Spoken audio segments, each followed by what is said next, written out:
Hi, my name is Mike Dunlea, and I am currently teaching third grade in Tabernacle Township School District in southern rural New Jersey.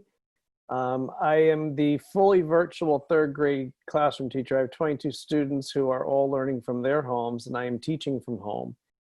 It's an interesting dynamic with the pandemic. Of course, we had the spring, and now we're into the fall, and we're starting off the way we ended. One of the biggest challenges I have come to find is that when everyone assumes that we've had experience with this because of the spring, what we really learned to do is how to end a year during a pandemic. But starting one in a pandemic is truly an entirely different set of tasks. For one, we had a full sense of community when we left the school on March 13th, and we were able to maintain that community. But now we're starting from scratch with a whole new group of students. And it's not impossible, but it's definitely more challenging to create that bond and that community between the students and the learners and the teacher. But that's one challenge. But I think the thing that's so universal about this challenge is the amount in which the classroom has changed, not just the physical space, but now I'm in each of their homes, and in their homes are their families. So that dynamic of the parent being with the student and having the students' world all around them at the same time as their classroom, merging those two spaces has been a very interesting and unique environment to teach in.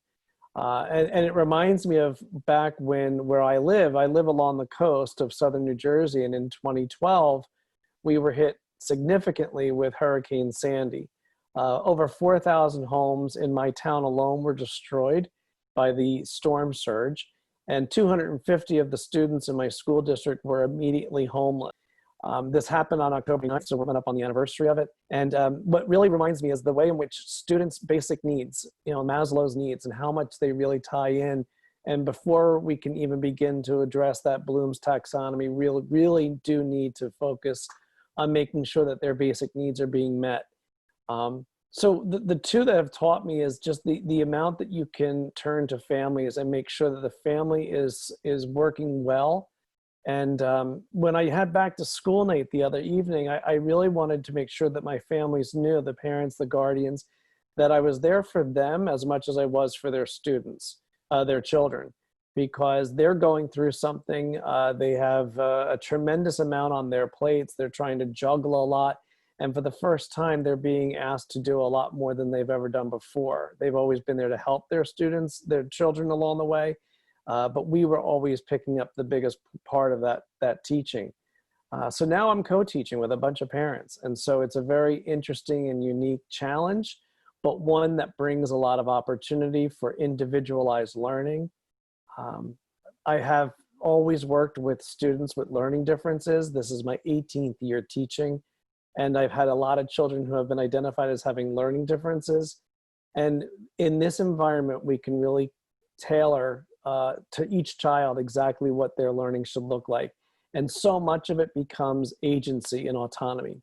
So when the students are able to choose and to be able to direct where their learning is going to take them, you really have a higher level of engagement, you have deeper learning that's going on, and parents start to really see what teachers have always seen, the magic of a child really learning and finding out who they are through the process of learning. So the pandemic has really taught me a lot when it comes to what's the best way to flip that switch on inside of every single child that's in the classroom. But there's definitely some challenges to the virtual setting that I've never had to encounter before.